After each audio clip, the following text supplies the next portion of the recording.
Isang 18 anyos na dalaga, naligaw sa mall, humingi ng tulong sa isang estranghero. At doon nagsimula ang isang love story na parang pelikula. Pero makalipas ang ilang taon, siya rin ang lalaking iyon nang umamin na pinatay niya ang sarili niyang asawa. Paano nauwi sa ganito ang isang kwentong akala mo'y fairy tale? Noong 2009, si Mylene Maymay Conde Sinambong ay 18 years old pa lamang. Isang simpleng dalaga mula sa probinsya ng Northern Cebu. Isang araw, habang nasa mall, naligaw siya. At doon niya nakilala si Steve Abubakar Alam, isang 50 years old na Swedish actor at director, na mas matanda sa kanya ng mahigit 30 years. Humingi siya ng tulong at doon nagsimula ang lahat. Ayon sa mga kaibigan, parang love at first sight daw ang nangyari. Isang foreigner na may karisma at isang batang Pilipina na puno ng pangarap. Mabilis ang lahat, naging magkasintahan sila at noong June 6, 2009, ikinasal sila sa Cebu kasama ang pamilya at mga kaibigan. Para sa marami, parang fairy tale. Isang simpleng dalaga magiging misis ng isang European man at magsisimula ng bagong buhay sa Sweden. Pagkatapos ng kasal, lumipat si Mylene sa Sweden. Nagkaroon sila ng 2 anak. Sa umpisa, ayon sa pamilya at mga kaibigan, maayos naman daw si Steve. Caring, present, mukhang mabuting asawa at ama.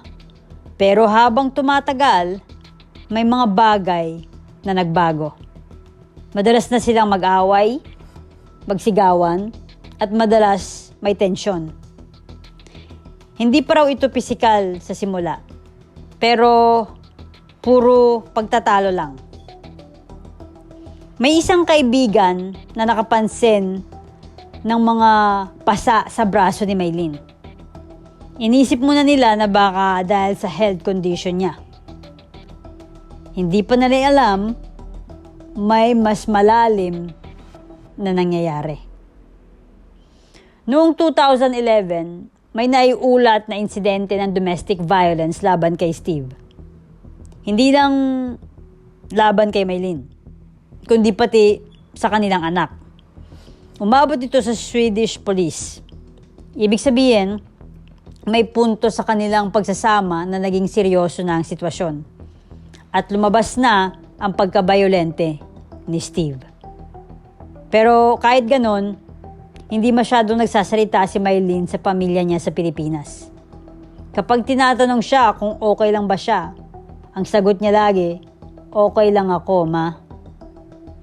Alam mo yung ganong tipong sagot, yung tipong ayaw mong mag-alala ang pamilya mo, kaya ikaw na lang ang magdadala ng bigat.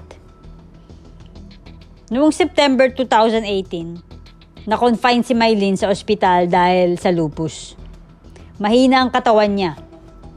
Pagod, pero patuloy pa rin siya bilang ina at asawa. Sa huling video call nila ng kanyang ina, sinabi niya, "Ma, mahal na mahal kita." Simple, pero mabigat. Pagkatapos nun, walang kaalam-alam ang ina na yun na pala ang huling beses niyang makakausap ang anak. Noong September 30, 2018, natagpuan si Mylene na wala ng buhay sa kanilang bahay sa Sweden. Ayon sa mga ulat, siya ay binugbog hanggang sa mamatay. At ang masakit, ang umamin sa krimen ay ang sarili niyang asawa, si Steve. Ang lalaking tinulungan niya noon sa mall. Ang lalaking pinakasalan siya. Ang lalaking piniling maging ama ng kanyang mga anak. Ito ang tanong na laging iniiwan ng ganitong kwento. May mga senyales ba noon pa? May mga pagkakataon ba na pwede pang naiwasan? Bakit maraming babae na nananatiling tahimik kahit may nararamdaman ng mali? Hindi dahil mahina sila, kundi dahil umaasa sila. Umaasang babalik yung lalaking minahal nila simula umpisa. Yung lalaking sweet, yung lalaking mabait, yung lalaking pinangarap nila. Matapos ang krimen, agad na inaresto si Steve ng Swedish authorities. Ayon sa mga ulat noon, siya ay haharap sa kasong murder. Ang mga prosecutor sa Sweden ay nakipag-usap pa sa pamilya ni Mylene at tinayak na may hustisyang mangyayari. Ngunit pagdating sa mga sumunod na taon, wala na masyadong lumabas na balita sa international media tungkol sa final sentencing o kung ano na ang kanyang kasalukuyang kalagayan. Ang mga ganitong kaso sa ibang bansa ay kadalasang tahimik na tinatapos sa loob ng kanilang legal system. Kaya hanggang sa huli na iulat, siya ay nasa kustodiya at nakaharap sa kaso. Ngunit walang malinaw na public update kung siya ba ay nananatiling nakakulong hanggang ngayon. Samantala, ang dalawang anak ni Mylene, ang kanyang anak na lalaki na noon ay 10 taon gulang, ay pansamantalang inaalagaan ng kanyang tiyuhin sa Sweden. At ang kanyang 4 na taong gulang na anak na babae naman ay nasa foster care na matagal nang nag-aalaga sa kanya. Sinubukan ng Philippine Embassy na tulungan ang ina ni Mylene upang makuha ang custody ng mga bata. Ngunit wala ring malinaw na public update kung saan na sila ngayon. 2 batang naiwan ng ina at isang kwento na hindi na mababawi. Kapag naririnig natin ang ganitong kwento, madali tayong magtanong, bakit hindi siya umalis? Bakit siya nanatili? Pero ang mas tamang tanong ay, ano ang nangyayari sa isip at puso ng isang taong unti-unting nasasakal sa loob ng relasyon? Sa maraming abusive relationships, hindi nagsisimula ang lahat sa sampal o suntok.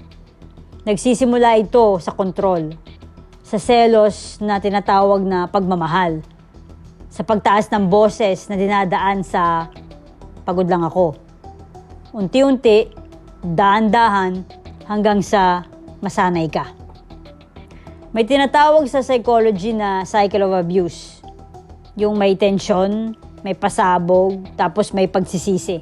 Tapos biglang may lambing, may pangakong magbabago. At doon, pumapasok ang pag-asa. Umaasa ka na babalik yung taong minahal mo simula umpisa. Yung sweet, caring, yung lalaking pinakasalan mo. Pero ang totoo, hindi lahat ng taong nananakit ay laging halatang masama. Minsan, charming sila. Minsan, charismatic. Minsan, mas matanda. Or mas may experience. Or mas may control sa sitwasyon. At kapag may malaking age gap, may cultural adjustment at may isolation sa ibang bansa, mas lalong nagiging vulnerable ang isa sa relasyon. At para sa maraming kababaihan, lalo na yung malayo sa sariling pamilya, ang pag-amin na may problema ang marriage nila ay parang pag-amin na nabigo sila. Kaya pinipili na lang nilang manahimik. Hindi dahil mahina sila, kundi dahil umaasa sila. Dahil mahal nila, dahil gusto nilang buo ang pamilya. Ang trahedya ni Mylene ay hindi lang kwento ng isang krimen. Isa itong paalala na ang red flags, kahit paulit-ulit na nangyayari, hindi na ito misunderstanding. Pattern na ito. At ang pag-ibig na may halong takot at pang-aabuso ay hindi pag-ibig. At minsan, ang pinakadelikadong relasyon ay yung nagsimula bilang fairy tale.